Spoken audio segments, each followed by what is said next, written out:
Perjanjian manusia dengan Allah sebelum lahir ke dunia. Jauh sebelum dilahirkan ke dunia, manusia terikat perjanjian dengan Allah.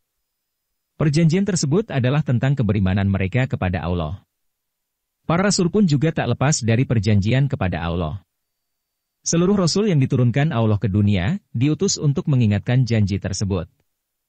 Perjanjian manusia dengan Allah tersebut direkam oleh Allah di dalam Al-Quran. Ayat-ayat yang turut mencatat janji tersebut terdapat dalam surah Al-Araf ayat 172 dan Al-Hadid ayat 8.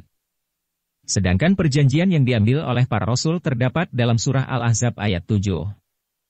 Janji manusia ketika keluar dari sulbi Adam. Perjanjian manusia kepada Allah terekam dalam surah Al-Araf ayat 172.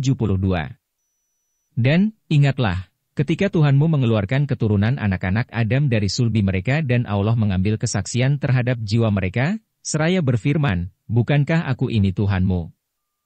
Mereka menjawab, betul, engkau Tuhan kami menjadi saksi. Kami lakukan yang demikian itu, agar di hari kiamat kamu tidak mengatakan, sesungguhnya kami, Bani Adam, adalah orang-orang yang lengah terhadap ini, keesaan Tuhan. Ayat ini menurut Quraisy Shihab dalam tafsir Al-Misbah merupakan sebuah peringatan dan pengingatan kepada kaum kafir, yang terus-menerus tidak mau beriman. Padahal sudah banyak bukti secara nyata dan jelas diungkapkan. Mulai dari ayat-ayat kauliyah hingga ayat kauniyahnya telah ditunjukkan. Lalu dalam firman-Nya tersebut Allah berhujjah dengan mengingatkan kembali janji dan kesaksian mereka ketika mereka dikeluarkan dari sulbi Adam. Beberapa riwayat hadis mengungkapkan mengenai janji manusia ketika keluar dari sulbi Adam seperti dari riwayat Anas bin Malik, Umar bin Khattab, dan Ibnu Abbas.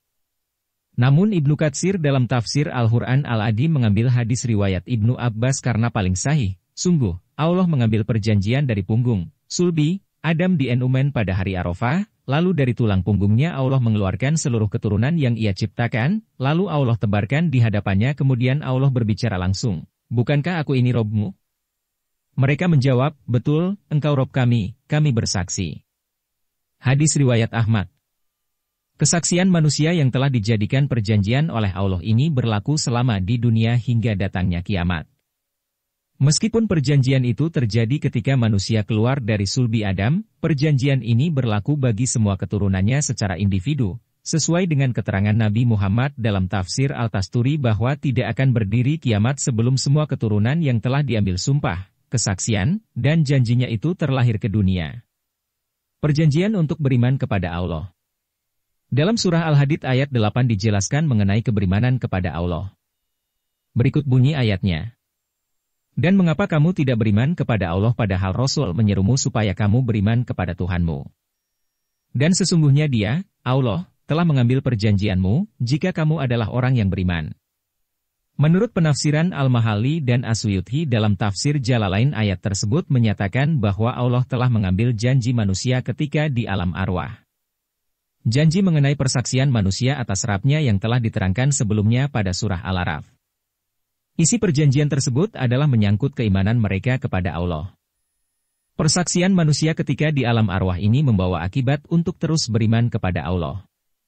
Namun karena sifat manusia yang lupa, ketika mereka berada di dunia yang penuh kemewahan dan kesenangan semu, mereka menjadi ingkar. Wahbah Zuhaili dalam tafsir Al-Wajiz memberikan penjelasan bahwa perjanjian manusia kepada Allah sejak dalam sulbi dan ketika di alam arwah menjadikan sebab mereka untuk beriman kepada Allah di dunia. Pada hari kiamat nanti manusia akan ditagih tentang janji beriman ini. Namun, kebanyakan mereka lengah akan janji tersebut dan sangat menyesali kealpaannya. Tapi naasnya sudah terlambat, pada hari tersebut penyesalan mereka sudah tidak berlaku lagi. Janji para Rasul. Selain janji manusia pada umumnya mengenai persaksian dan keberimanan, Allah pun mengambil janji kepada para Rasul. Janji para Rasul ini direkam Al-Quran dalam surah Al-Ahzab ayat 7. Dan, ingatlah, ketika kami mengambil perjanjian dari nabi-nabi, dari kamu sendiri, dan dari Nuh, Ibrahim, Musa dan Isa putra Maryam, dan kami telah mengambil dari mereka perjanjian yang teguh. Dalam menerangkan ayat tersebut, Wahbah Zuhaili menyatakan bahwa janji para rasul tersebut merupakan akibat dan efek domino dari sebab sebelumnya. Persaksian manusia sejak dulu menjadikan sebab perjanjian keberimanan kepada Allah. Dan oleh karena sebab tersebut, para rasul ini hadir di dunia.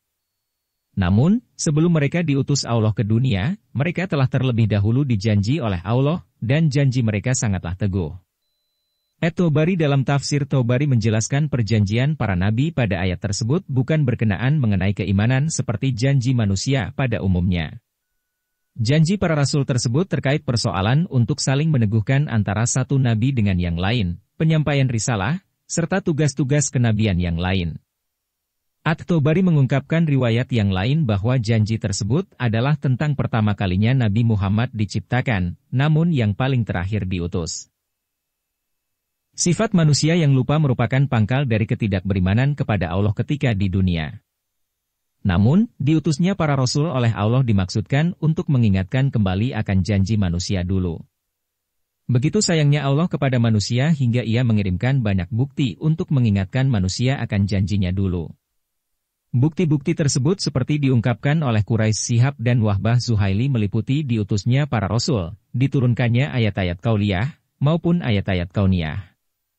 Belum lagi ditambah kecenderungan hati yang hanif yang ditanamkan Allah kepada manusia. Seharusnya itu semua lebih dari cukup untuk mengingatkan perjanjian manusia dulu dan menjadikannya beriman dan bertakwa kepada Allah. Jika setelah diingatkan oleh para rasul mereka masih saja ingkar berarti hati mereka telah tertutup dan akan mendapat balasan di akhirat kelak. Wallahu alam.